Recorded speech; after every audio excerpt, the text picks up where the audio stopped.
इस देश के सारे पोर्ट, इस देश के सारे एयरपोर्ट, इस देश की पूरी संपत्ति, इतने बड़े बड़े पीएसयू, जिससे आप सबको नौकरियां मिलती थी, आपको रोजगार मिलते थे, इसीलिए तो बनाए गए थे।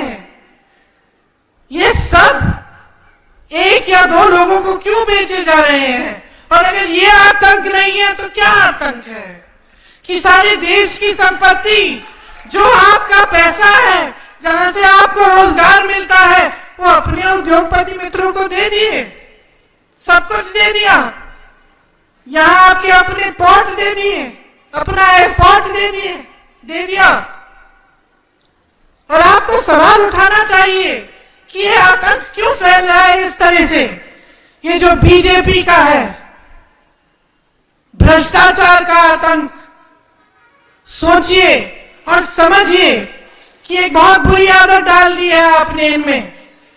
और जब नेता की आदत बुरी हो जाती है ना, तो उसको सुधारना बड़ा मुश्किल होता है। बहुत नेताओं को जानती हूं मैं, छूटती नहीं है। एक बार ये लालच और सत्ता और लूट की आदत पड़ जाती है तो सारा ध्यान उसी पर जाता है कि कहां से मैं कितने पैसे बना पाऊंगा। ये नहीं आता दिमाग में कि कहां से किस तरह से मैं विकास कर पाऊंगा।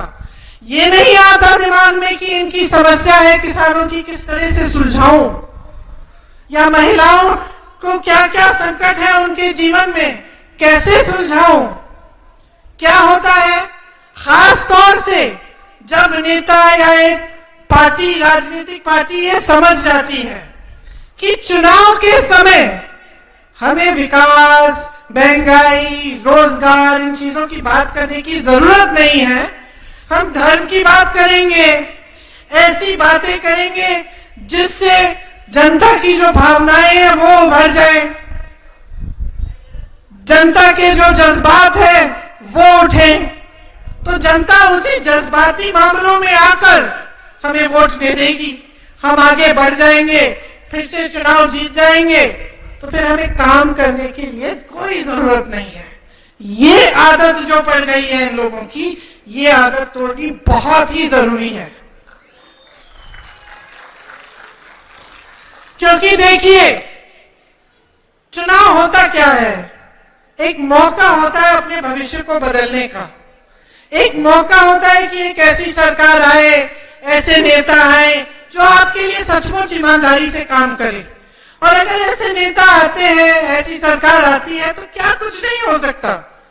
अगर बेंगलुरु आज, कर्नाटका का पूरा प्रदेश आज पूरे विश्व में प्रसिद्ध है, तो इसकी वजह है कि एक जमाने में किसी ने सोचा होगा कि हाँ देखो यहाँ की मजबूतियां क्या है। मुझे याद है, मैं 15-16 साल की थी, मुझे याद है, जनार्दन जी आपको भी याद होगा, मेरे पिताजी कहते थे कि कर्नाटका में इंग्लिश भाषी लोग हैं, शिक्षा के संस्थान हैं, पंडित नेहरू जी ने बनवाए, तो यहाँ पे अगर हम शिक्षा को मजबूत कर लें, तकनीकी शिक्षा, आईटी की शिक्षा, तो ये प्रदेश देश क्या पूरी दुनिया में अपने बच्चों, युवाओं को भेज पाएगा कि अच्छी अच्छी नौकरियां करें। उसका नतीजा क्या हुआ? उस समय की जो सोच थी, 1985 के समय की मेरे पिताजी की सोच थी, उसने उस सोच ने नींव डाली, और आज बेंगलुरु के, कर्नाटका के युवा, और जिनकी तकनीकी शिक्षा मजबूत है, जिनकी आईटी में शिक्षा मजबूत है, दुनिया भर में जाके बड़ी बड़ी कंपनियों के सीईओ बन रहे हैं, बड़ी बड़ी कंपनियों को चला रहे हैं।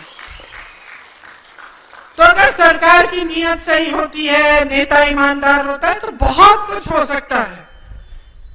लेकिन ये दुर्भाग्य की बात है कि ये जो आदत डल गई है बीजेपी की नेताओं की, कि उनको काम करने की जरूरत नहीं है, चुनाव के समय आएंगे, बड़ी बड़ी बातें करेंगे धर्म के बारे में, या जाति के बारे में, या फिर कभी आतंकवाद के बारे में, या सुरक्षा के बारे में।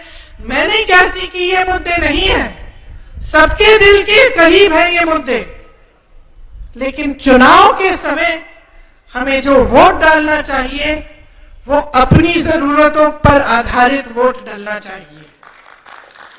चुनाव के समय जनता को जागरूक होना बहुत ही महत्वपूर्ण है। पूछना चाहिए, सवाल उठाना चाहिए कि पिछले 3.5 सालों में जब से बीजेपी की सरकार आई है कर्नाटका में तो कितने रोजगार बने। मैं बताती हूं, रोजगार घटे हैं, बने नहीं है। कितने नए उद्योग बने, मैं बताती हूं। छोटे से मीडियम जितने उद्योग हैं, जो छोटी दुकानें हैं, छोटे व्यापार हैं लोगों के, इसमें से ज्यादातर काफी ऐसे हैं जो बंद हो चुके जीएसटी की वजह से, नोटबंदी की वजह से। तो आपको पूछना है कि भाई महंगाई इतनी क्यों बढ़ गई? और अगर ये जवाब है कि पूरे विश्व में महंगाई बढ़ी है, हम क्या कर सकते हैं, तो ये गलत जवाब है। क्योंकि अगर पूरे विश्व में भी महंगाई बढ़ रही है तो सरकार आपको उस महंगाई से राहत दे सकती है। राजस्थान की सरकार आज ही हाल में प्रदेश में महंगाई के राहत कैंप चला रही है। इसका मतलब है कि ऐसी स्कीमें हो सकती हैं जिससे मेरी बहनों का कि फिर भी मदद हो जाए। अगर महंगाई बढ़ रही है तो इनकी मदद हो सकती है, सहायता हो सकती है। आज हर स्तर पर महंगाई की मार है। जैसे मैंने कहा, एक तरह का आतंक ही कहिए इसको। चाहे मछुआरे हो, चाहे किसान हो, हर चीज पे जीएसटी है, हर चीज को महंगा कर दिया है। जैसे मैंने कहा, पेट्रोल डीजल भी महंगा है, तो उससे पूरे जीवन पर असर पड़ रहा है। और जो 40% की इनकी सरकार चली, उसमें आपने देखा होगा कि चाहे कॉन्ट्रैक्टर्स एसोसिएशन हो, स्कूल मैनेजमेंट एसोसिएशन हो, सब परेशान रहे हैं। कर्नाटका के 1.5 लाख करोड़ रुपए लूटे गए हैं। 1.5 लाख करोड़ रुपयों में आपके लिए एम्स बन सकते थे, 100 से ज्यादा अस्पताल बन सकते थे, 30,000 स्मार्ट क्लासरूम बन सकते थे, 30 लाख गरीबों के लिए घर बन सकते थे। भ्रष्टाचार के बहुत सारे और असर भी होते हैं। जब भ्रष्टाचार एक सरकार के अंदर इस तरह से घुस जाता है तो वह सरकार स्थिर भी नहीं रह सकती ठीक समय के लिए, और जो ठोस निर्णय लेने पड़ते हैं वो भी नहीं ले पाते। सब सोच रहे होते हैं कि कब मैं मुख्यमंत्री बनूंगा, किस तरह से मैं भी लूटूं। तो इसलिए इस सरकार में मुख्यमंत्री भी बदले, एक नहीं दो उससे ज्यादा भी मुख्यमंत्री बदलते रहेंगे। तो सरकार ना ठोस निर्णय ले रही है, मुख्यमंत्री बदल रहे हैं, आपस में लड़ाइयां हो रही हैं, क्योंकि लूट लालच सत्ता है सबके मन में, सबके दिमाग में। और इन परिस्थितियों में जो जनता के मुद्दे हैं, जनता की जरूरतें हैं, वो नकारी जाती है। तो मैं आपसे पूछना चाहती हूं, कैसे गुजारा करोगे? आपकी नंदिनी अच्छी चलती थी, उसको भी लूटने की कोशिश, गुजरात से अमूल को लाकर उसको मर्ज करने की कोशिश, खाली पद, नौकरियां नहीं दी, पोस्ट के रेट फिक्स है, लोगों को घूस देने के लिए क्या क्या करना पड़ता है। महंगाई की वजह से आप आगे बढ़ नहीं पा रहे हैं। तो आप इन सब परिस्थितियों को बदलना चाहते हैं कि नहीं? ये मुख्य सवाल है जिस पर आपको ध्यान रखना चाहिए चुनाव के समय, कि ये जो परिस्थितियां हैं जिनसे आप जूझ रहे हैं, जिनका सामना करने के लिए किसी ओर से समर्थन नहीं मिल रहा है, आपको मदद नहीं मिल रही है, इनको आप बदलेंगे कैसे? देखिए, चुनाव का समय बदलाव लाने का समय होता है। जैसे मैंने कहा, अगर एक ऐसी सरकार आए जो सचमुच आपके लिए काम करना चाहे तो बहुत कुछ हो सकता है। कांग्रेस कह रही है कि हमारी कुछ गारंटीज हैं।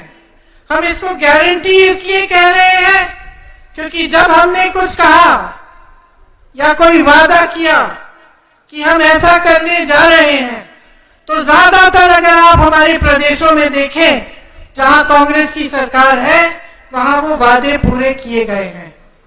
छत्तीसगढ़ में वादा किया था कि किसानों का कर्ज माफ करेंगे, 18 लाख किसानों के कर्ज माफ किए। राजस्थान में किसानों के कर्ज माफ किए। यहां भी जब शुरू में हमारी सरकार बनी थी तो किसानों के कर्ज माफ होना शुरू हुआ था। जब हमने कहा कि पुराने पेंशन की स्कीम लागू होगी, क्योंकि हमें पता चला कि जनता बहुत परेशान है, जो नई पेंशन की स्कीम है इससे लोग घबरा रहे हैं। जो कर्मचारी पूरे जीवन काम करते हैं सोच रहे हैं कि जब मैं रिटायर होऊंगा तो मेरे पेंशन के पैसे कहां जाएंगे, अगर कहीं स्टॉक मार्केट गिर गई, कुछ हो गया तो मेरा क्या होगा। तो हमने समझा कि एक समस्या है और पुरानी पेंशन स्कीम हमने अपने प्रदेशों में लागू करनी शुरू की। तो इसलिए जब हम कहते हैं कि हमारी कुछ गारंटीज है, तो हम इसलिए कहते हैं क्योंकि हम इन वादों को पूरा करना जानते हैं और इन वादों को पूरा करेंगे। आपको याद होगा कि जब हमारी सरकार थी तो अन्न भाग्य, क्षीर भाग्य, क्षीरधारे, पशु भाग्य, इंदिरा कैंटीन, इस तरह की सारी स्कीमें थी। आज हम गारंटी देते हैं कि जो 2.5 लाख सरकारी रोजगार है, पद है जो खाली है, उनको 1 साल के अंदर अंदर हम भरने की पूरी कोशिश करेंगे। आज हम गारंटी देते हैं कि हम 100% विकास लाएंगे। गृह ज्योति की एक योजना लाएंगे जिसमें 200 यूनिट बिजली के सबको फ्री में मिलेंगे। गृह लक्ष्मी योजना लाएंगे क्योंकि हम समझते हैं कि हमारी बहनें कितना संघर्ष कर रही हैं अपने घर चलाने के लिए। तो एक गृह लक्ष्मी की योजना होगी जिससे हर गृहस्थ महिला को 2000 रुपए अपने अकाउंट में सीधे सरकार देगी। जो परिवार में जो सबसे मुख्य महिला है उसी के अकाउंट में जाएंगे। अन्ना भाग्य में आपको 10 किलो चावल मिलेंगी। युवा निधि की योजना बना रहे हैं जिसमें जो युवा बेरोजगार है लेकिन ग्रेजुएशन कर चुके हैं उनको 3000 रुपए प्रति महीने मिलेंगे। जिनके पास डिप्लोमा है उन्हें 1500 रुपए प्रति माह मिलेगा। नंदिनी को हम मजबूत करवाएंगे। मेरी बहनें, आपके लिए बस पास कहीं भी जाने के लिए फ्री होगा। आंगनवाड़ी की बहनों के लिए आपका जो मानदेय है, जो बहुत समय से नहीं बढ़ाया गया है, उसे 15,000 रुपए तक बढ़ाएंगे। जो मिनी आंगनवाड़ी है उनके लिए 10,000 रुपए तक, जो आशा बहुएं हैं उनके लिए 8,000 रुपए तक। आप रिटायर होंगी पूरे जीवन आंगनबाड़ी में काम करके, तो जो मेन आंगनबाड़ी है उनके लिए 3 लाख रुपए और जो मिनी है उनके लिए 2 लाख रुपए दिया जाएगा। 1.5 लाख करोड़ रुपए जो आपसे लूटे गए हैं वो कृषि के आधुनिकीकरण के लिए एक फंड में डाले जाएंगे जिससे किसानों को सुविधाएं मिलेंगी। टुल्लू भाषा को संविधान की 8वीं अनुसूची में डालने का प्रस्ताव दिया जाएगा। रोजगार, निवेश, पर्यटन और शांतिपूर्ण तरक्की के लिए 2500 करोड़ रुपए हर साल करावली डेवलपमेंट अथॉरिटी में आप ही के क्षेत्र के लिए रखा जाएगा। एक स्कीम हमने सोची है, स्टैंड विद मोगावीरा स्कीम, जिसमें मछुआरों के लिए 10 लाख रुपए इंश्योरेंस का प्रबंध किया जाएगा। मछुआरा बहनों के लिए 1 लाख रुपए इंटरेस्ट फ्री लोन उपलब्ध किया जाएगा। जब आप फिशिंग बोट खरीदने के लिए निकलते हैं तो आपके लिए 25 लाख रुपए की सब्सिडी मिलेगी।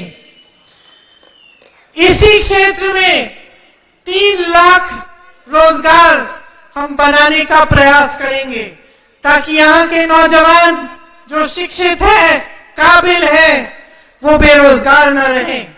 डीजल सब्सिडी को 25 रुपए लीटर तक बढ़ाया जाएगा।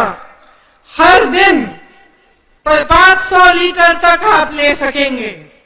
श्री नारायण गुरु डेवलपमेंट बोर्ड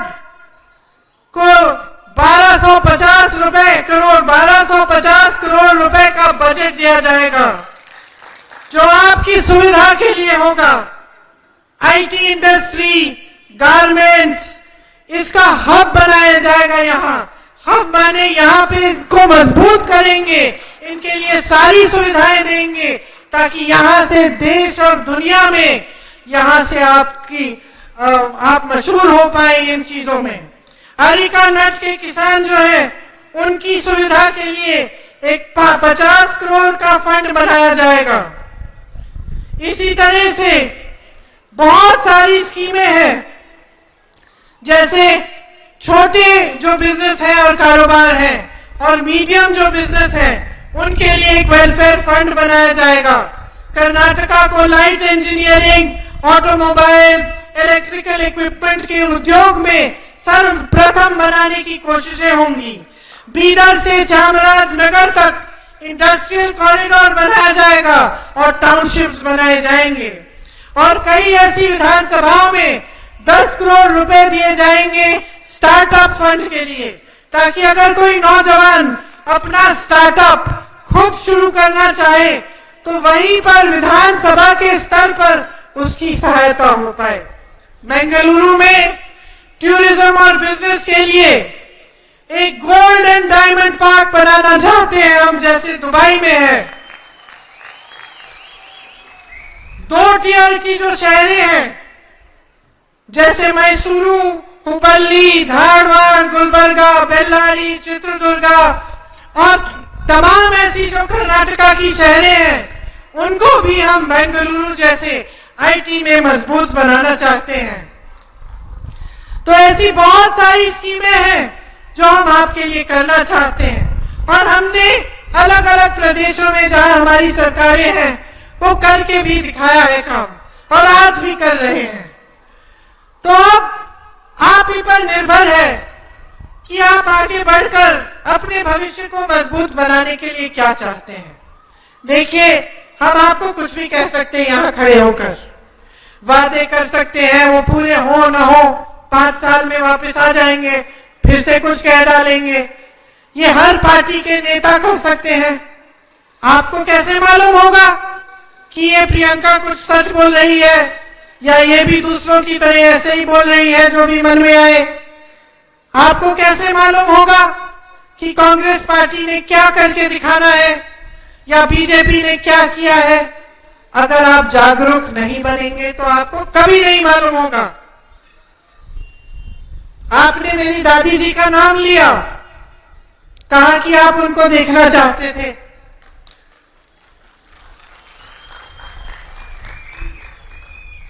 और आप सब भी अगर आज यहां आए हैं मुझे देखने, तो कहीं ना कहीं मन में ये बात होगी कि एक समय में इंदिरा जी ने बहुत अच्छे काम किए थे। तो ये किस आधार पर आपने निर्णय लिया, या आपको पता चला या आपकी जानकारी है कि इंदिरा जी ने कुछ किया?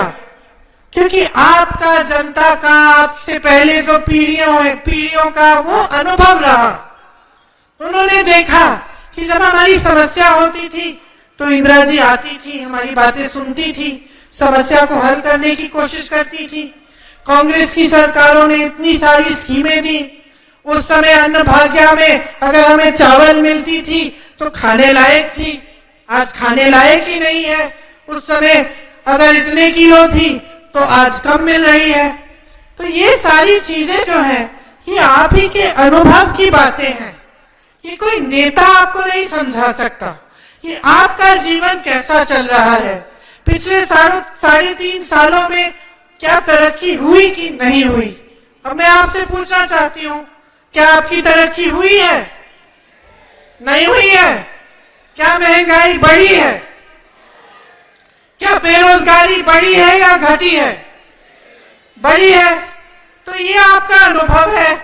आपका अनुभव यही रहा है कि मुश्किलें बढ़ गई हैं, और जब जब मुश्किलें आई तो नेता नहीं आए आपकी मदद के लिए।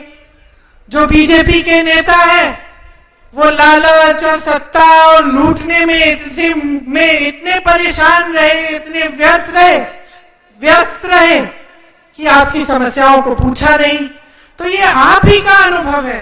और जब तक आप जागरूक रहेंगे और आपकी जागरूकता आपके अनुभव को पहचानेगी और नेताओं की सच्चाई पहचानेगी और ये देखेगी कि भाई चुनाव के समय ये नेता तो आकर हमारी काम की बात कर गया, उसने कहा कि महंगाई बढ़ गई है, ये स्कीम लाएंगे या शिक्षा के संस्थान बनाएंगे या इंडस्ट्रियल हब बनाएंगे, लेकिन वो जो नेता है वो आया, उसने धर्म की बातें कर ली, उसने आतंकवाद की बातें कर ली, लेकिन हमारी बात नहीं की। तो आप पहचानो, जब आप पहचानेंगे तो आप गलती नहीं करेंगे, और जब आप गलती नहीं करेंगे तभी आपका भविष्य मजबूत बनेगा, तभी आपके लिए एक ऐसी सरकार आएगी जो आपसे डरेगी। ऐसे नेता आएंगे जो पब्लिक से डरेंगे, जो पब्लिक का आदर करेंगे, जो समझेंगे कि अगर पब्लिक के लिए काम नहीं किया तो रास्ता नापिए। तो ये आप ही को समझाना पड़ेगा। नेता की आदत को ठीक करना आपका काम है। अब मन बना लीजिए कि जो कर्नाटका में पिछले 3.5 सालों से हुआ है वो बहुत गलत हुआ है आपके साथ। नुकसान आपने झेला है, मुश्किलों का सामना आपने किया है। ये लोग तो अपने महल बनाते रहे, लेकिन आपका नुकसान हुआ। तो अब 10 तारीख को चुनाव आ रहा है, हमारे 2 उम्मीदवार आपके सामने हैं, खड़े हो जाइए।